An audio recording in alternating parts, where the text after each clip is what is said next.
حضرت عیسیٰ علیہ السلام کان دجال کا خاتمہ نبی کریم صلی اللہ علیہ وآلہ وسلم کی کس تلوار سے کریں گے، اور وہ تلوار اس وقت دنیا میں کہاں موجود ہے؟ اردو اسپیکس میں ایک نئے ٹاپک کے ساتھ میں حاضر ہوں۔ مٹی کے بنے انسانوں کے لیے عبرت جو وقت کے فرعون بنے ہوئے ہیں۔ آپ صلی اللہ علیہ وآلہ وسلم کی 9 مبارک تلواروں میں سے ایک کا نام التبار ہے۔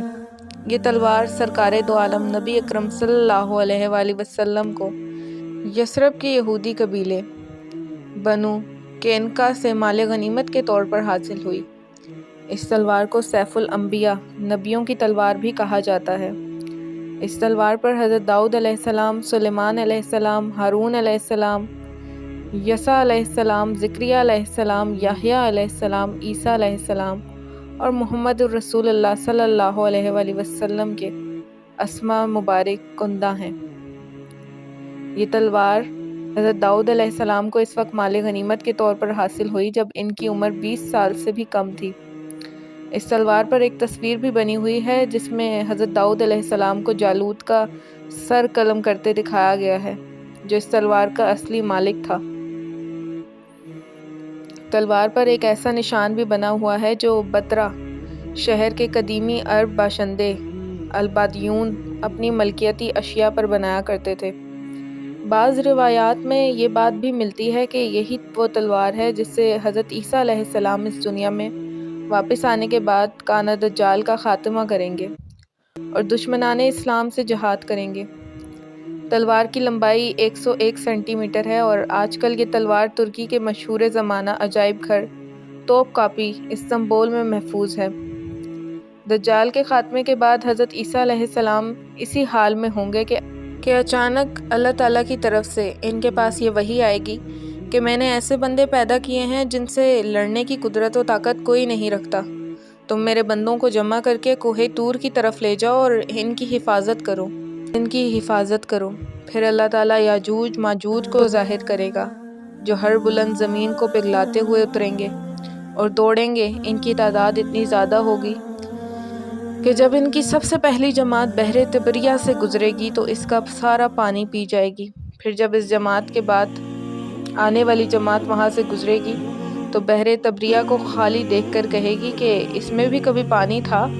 اس کے بعد یاجوج ماجوج آگے بڑھیں گے یہاں تک کہ جبل خمر تک پہنچ جائیں گے جو بیت المقدس کا ایک پہاڑ ہے، اور ظلم و غارت گری، اذیت رسانی اور لوگوں کو پکڑنے قید کرنے میں مشغول ہو جائیں گے، اور پھر کہیں گے کہ ہم نے زمین والوں کو ختم کر دیا، چلو آسمان والوں کا خاتمہ کر دیں۔ چنانچہ وہ آسمان کی طرف اپنے تیر پھینکیں گے اور اللہ تعالیٰ ان کے تیروں کو خون آلود کر کے لوٹا دے گا تاکہ وہ اس بھرم میں رہیں کہ ہمارے تیر واقعتاً آسمان والوں کا کام تمام کر کے واپس آئے ہیں۔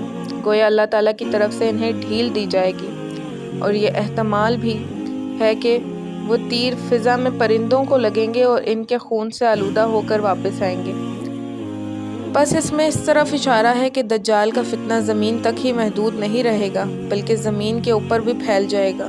اس عرصے میں خدا کے نبی اور ان کے رفقاً یعنی عیسیٰ علیہ السلام اور اس وقت کے مومن کوہ طور پر روکے جائیں گے، اور ان پر اسباب و معیشت کی تنگی و قلت اس درجے کو پہنچ جائے گی کہ ان کے لیے بیل کا سر تمہارے آج کے 100 دیناروں سے بہتر ہوگا۔ جب یہ حالت ہو جائے گی تو اللہ کے نبی عیسیٰ علیہ السلام اور ان کے ساتھی یاجوج ماجوج کی ہلاکت کے لیے دعا و زاری کریں گے۔ بس اللہ تعالیٰ ان کی گردنوں میں نغف یعنی کیڑے پڑ جانے کی بیماری بھیجیں گے جس سے وہ سب یک بارگی اس طرح مر جائیں گے جس طرح کوئی ایک شخص مر جاتا ہے، یعنی نغف کی بیماری کی شکل میں ان پر خدا کا قہر اس طرح نازل ہوگا کہ سب کے سب ایک ہی وقت میں موت کے گھاٹ اتارے جائیں گے۔ اللہ کے نبی اور ان کے ساتھی اس بات سے آگاہ ہو کر پہاڑ سے اتر آئیں گے، اور انہیں زمین پر ایک بالش کا ٹکڑا بھی ایسا نہیں ملے گا جو یاجوج ماجوج کی چربی اور بدبو سے خالی ہو۔ اس مصیبت کے دفع کے لیے حضرت عیسیٰ علیہ السلام اور ان کے ساتھی اللہ تعالیٰ سے دعا کریں گے۔ تب اللہ تعالیٰ اونٹ کی گردن جیسی لمبی گردنوں والے پرندوں کو بھیجیں گے جو یاجوج ماجوج کی لاشوں کو اٹھا کر جہاں اللہ کی مرضی ہوگی اٹھا کر پھینک دیں گے۔ ایک اور روایت میں یہ ہے کہ وہ پرندے ان لاشوں کو فہبل میں ڈال دیں گے۔ فہبل یہ دراصل ایک جگہ کا نام ہے جو بیت المقدس کے علاقے میں واقع ہے۔ دوسرے معنی گڑھے کے ہیں اور ایک معنی پہاڑ سے گرنے کے ہیں، اور مسلمان یاجوج ماجوج کی کمانوں اور تیروں کو اور ترکشوں کو 7 سال تک چلاتے رہیں گے۔ پھر اللہ تعالیٰ ایک زوردار بارش بھیجے گا جس سے کوئی بھی مکان، خواہ وہ مٹی کا ہو یا پتھر کا، اور خواہ صوف کا ہو، نہیں بچے گا۔ وہ بارش زمین کو دھو کر آئینے کی طرح صاف کر دے گی۔ پھر زمین کو حکم دیا جائے گا کہ اپنے پھلوں یعنی اپنی پیداوار کو نکال اور اپنی برکت کو واپس لا۔ چنانچہ زمین کی پیداوار اس وقت اس قدر بابرکت اور با افراط ہوگی کہ 10 سے لے کر 40 آدمیوں تک کی پوری جماعت ایک انار کے پھل سے سیراب ہو جائے گی، اور اس انار کے چھلکے سے لوگ سایہ حاصل کریں گے۔ سبحان اللہ۔ نیز دودھ میں برکت دی جائے گی، یعنی اونٹ کا اور بکریوں کے تھنوں میں دودھ بہت ہوگا، یہاں تک کہ دودھ دینے والی ایک اونٹنی لوگوں کی ایک بڑی جماعت کے لیے کافی ہوگی۔ دودھ دینے والی ایک بکری آدمیوں کی ایک چھوٹی سی جماعت کے لیے کافی ہوگی۔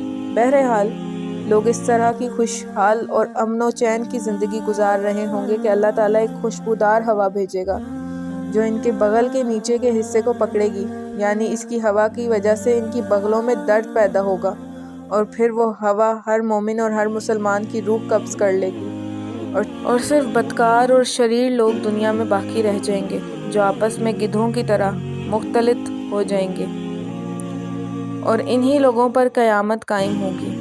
اس پوری روایت کو مسلم نے نقل کیا ہے۔ اللہ پاک تمام مسلمانوں پر اپنا فضل و کرم فرمائے۔